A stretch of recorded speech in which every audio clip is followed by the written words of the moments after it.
WWE Survivor Series 2013 is how I would put it, a very, very good show when it came down to the booking of the wrestling, but when it came down to the action inside of the ring, I didn't feel like it delivered up to par.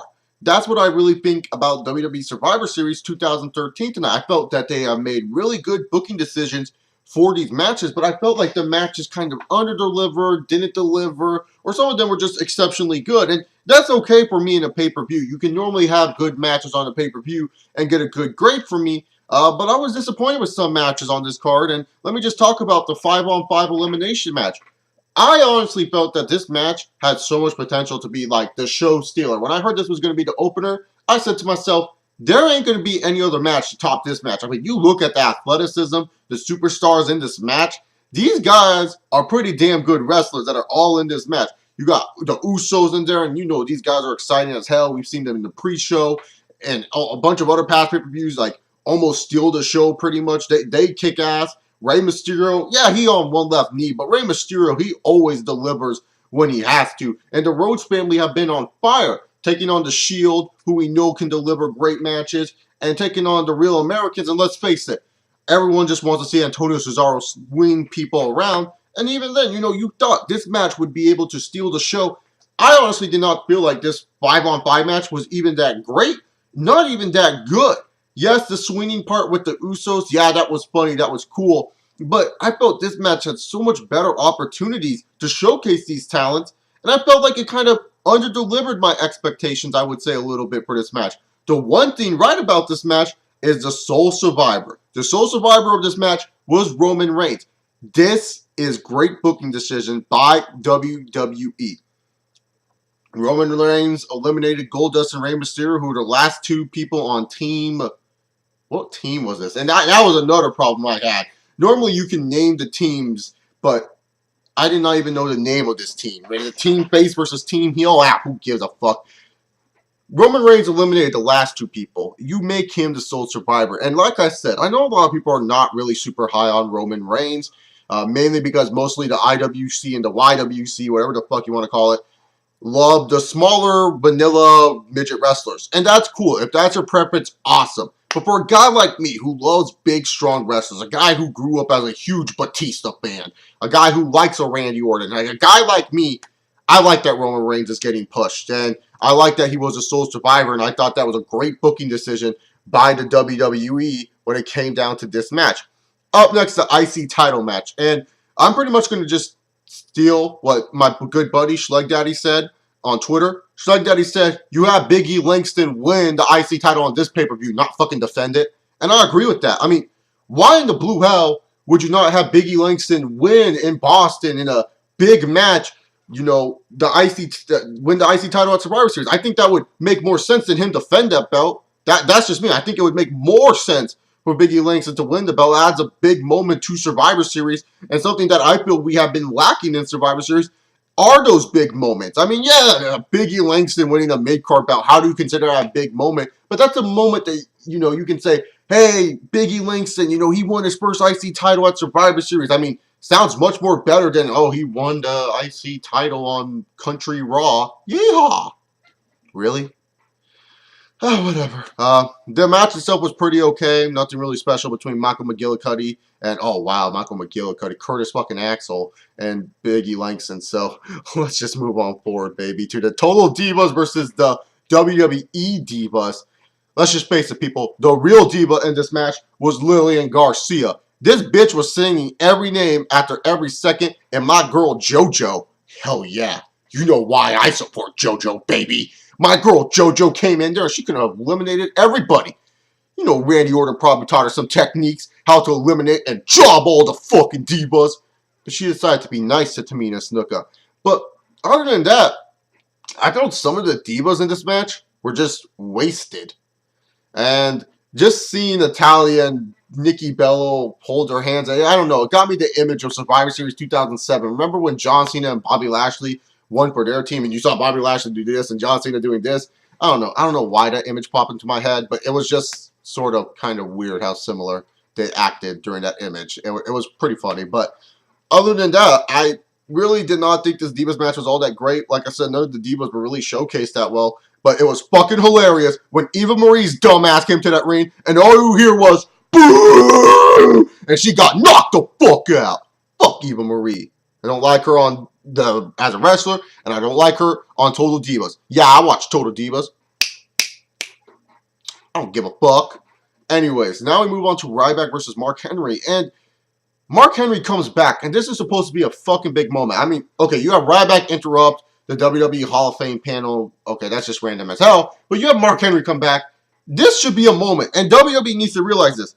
This should be a moment. When you have a superstar like Mark Henry or anyone come back, you make it quick. You want the fans to still be hot when this is going on. Yeah, maybe give Ryback a couple moves in, but you make this quick. You make it go bam, and you get us excited that Mark Henry is motherfucking back. But instead, these guys decided to do a match. Now, the match itself, in terms of a big man match, because I grade matches differently. I know most people go, this match sucked, this match was good, but I grade on how I see the competitors inside of the ring, and between them, it wasn't that great. I will say it was probably better than the WrestleMania match. Great JYD tribute by Mark Henry, and that he kind of did look like the Junkyard Dog a little bit, minus the mohawk. But you know what I'm saying? Oh, no, not the mohawk. Minus what's that hairstyle called? You know when you're bald and you have hair? Minus that hairstyle. You know what I'm saying? I was just thinking of Mr. T for a little bit. Don't know why. But, great JYD tribute by Mark Henry. But in the end of it all, you just don't have, pretty much Mark Henry come out to the ring. You don't have Mark Henry come out to the ring, all excited, make us fans all excited for him to have a damn match with Ryback. No, you have it end quick. And that's my one complaint by WWE is that they tried to make a match of it. Ryback's character's ruined. You don't need to fucking push Ryback anymore. You can just have him get his ass kicked and repackage him. WWE can make stars in 1 month. It's not the most proper way to do it, but they have the ability to do so because they're the only major wrestling company out there. Yes, sorry, TNA. You guys are not considered major. Anyways, the World Heavyweight title match between Cena and Del Rio. I enjoy sometimes Cena and Del Rio's matches just because I figured they put on good matches, but it just seemed like their chemistry was off tonight. Maybe I wasn't interested in this match because I knew John Cena was going to win. I felt the video package was so much better than the actual feud. And that's sad when I find the video package better than the damn feud itself. I mean, I was like, I've been watching Raws and SmackDown just because I haven't been reviewing them lately. Doesn't mean I haven't been watching. I've been watching Raws and SmackDowns and Cena and Del Rio come on. I'm like, it's all right. But Cena and Del Rio, this match, I just wasn't interested in. Like I said, the video package was better than the damn feud itself. And, it got me a little bit interested. But the match wasn't interesting. It wasn't bad. It wasn't great. It was just, like you weren't interested in the match at all because we just knew the result before it was over. Cena ends up winning. He's still the World Heavyweight Champion. All right. Before we move on forward, I got to say this. My man is back for one night. Joel Laurinaitis, people power, bitches. You can go buy your WWE Rumble, whatever the fuck they're called at Toys R Us. But Joel Laurinaitis, Executive VP of Talent Relations, is back, baby. I want to be the best people power of all time, and I'll make sure you guys have fun this holiday season. Honestly, I miss John Laurinaitis as a character. I know a lot of you wrestling fans can't stand him, but he was fucking perfect. He was like, I don't care if he got the X-Pac heat. He was fucking perfect. And I loved seeing him tonight. It was a nice little segment when you had Los Matadores and my little favorite midget El Torito appear. And then all of a sudden you had motherfucking Fandango and you heard the fans sing his theme song. And then you hear...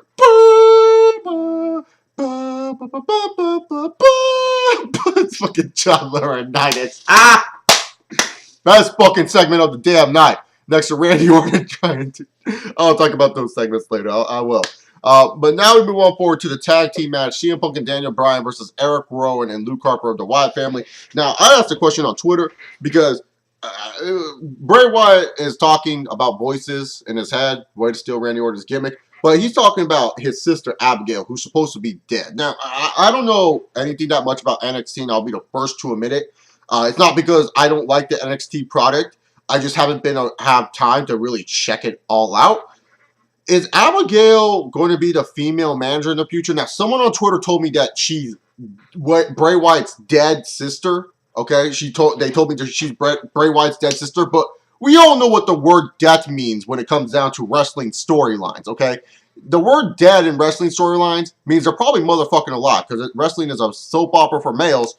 So was she ever featured on NXT with the Wyatt family, this Abigail person? And if she was, please tell me because I am very interested to see who the fuck Abigail is because I'm pretty damn sure she will come back sooner or later. But CM Punk and Daniel Bryan versus Eric Rowan and Luke Harper. And honestly, when I look at Eric Rowan, I just think of Luke Gallows. And I like Luke Gallows a lot. If you guys didn't know that by now, now you don't. But I like Luke Gallows a lot, and I don't know why. I can't look at Eric Rowan and really take him seriously. He's just Luke Gallows with a red beard to me. But Luke Harper, man, this guy's a motherfucking beast. I love me some Luke Harper. I hope this guy has a great future in the WWE once he's done with the Wyatt family. But CM Punk and Daniel Bryan versus Luke Harper and Eric Rowan. This was a good match, very entertaining. The right team won. You can't have CM Punk and Daniel Bryan lose to the Wyatt family. Come on, man. That would make no damn sense. So CM Punk and Daniel Bryan winning was the right decision. And now we move on forward to the... I don't really have much to say about this match, guys. In all honesty, they did this match. This was probably one of the few bright spots on Survivor Series. Now, before we talk about the main event, which featured Bob Boy, Randy Orton, and Big Show, I love when WWE puts extra layer and work into the main event. First, you have Randy Orton come in, and he's like, so, you guys are going to make sure I win, right? To Triple H, Stephanie McMahon, and Kane. And Stephanie's like, oh, hi, Randy. I didn't see you come through the door. She almost pulled a Dixie Carter there, acting like a dumbass. So, it was pretty funny. And then afterwards, Randy Orton went to the referee. He's like, you think that you're going to make sure I win, right? I am going to win this match. And then, before the main event, you have Randy Orton come in the locker room, and you have John Cena with Triple H and Stephanie McMahon. That reminded me of Goldberg and Brock Lesnar when they first looked at each other. And yes, I know, we've seen Randy Orton and John Cena wrestle so many goddamn times. But I just thought it was hilarious. And this is great, because now you're just like, oh my God, Randy Orton, what the hell? Why is Randy Orton, all upset about this shit? And it was funny stuff. I really did like it. Very good heel stuff for Randy Orton tonight. Randy Orton and Big Show, though, P-fucking-U, man. Oh, God. I mean, I'm sorry. I'm an Orton fan, but this match was not the best of their matches. Randy Orton knows how to work with big man workers a lot, and we've seen this with the Mark Henry matches that he put on a couple years back. They were actually pretty good. Man, these matches, this match right here, not good. Not good. Thank God, God himself came out and saved us from this match, making sure that Randall Keith Orton retained the title. But at the end of the day, all of a sudden we're... I bet you when the IWC saw John Cena come out and stand next to Triple H and Stephanie McMahon, half of them got boners because they thought he was turning heel. Don't deny it. You motherfuckers were thinking in your head. You guys were saying, go Cena, go turn heel. I know it. I know you motherfuckers are probably thinking that in your head. He's turning heel. I was like, oh, this is actually a good little tease. But Cena came in, and him and Randy Orton were just posing with their titles, and it was very awkward to end the show like it is. And we'll tune in next week to Monday Night Raw. What? I'm sorry. Survivor Series, like I said, very good booking decisions. I liked some of the stuff they did on the show. The whole show, booking-wise, I thought it did a very good job. As an entertainment-wise show and just overall, sense of the matches, fell flat a little bit. Anything CM Punk and Daniel Bryan, Eric Rowan, and Luke Harper, it's probably the best match of the night just because all the other matches were kind of meh. You get what I'm saying? All the other matches were kind of meh. The crowd was really into the matches. Even when the crowd was into some of these matches, I was like, you guys cannot get me into this match because this match is really, really goddamn boring. And, Eric Rowan and Luke Harper versus CM Punk and Daniel Bryan, like I said, is the best match on the show. But put it on another show, it probably wouldn't be the best match on the show. That's for damn sure. I mean, it was a good match. It wasn't terrible by any standards. But if that's really the best match on Survivor Series, a good match, not a great match, not an all-time great match you're going to remember in your head, that to me is kind of eh. Booking-wise, though, like I said, Survivor Series did its job. But overall, not really. I give Survivor Series a C-. I was contemplating giving it a D+,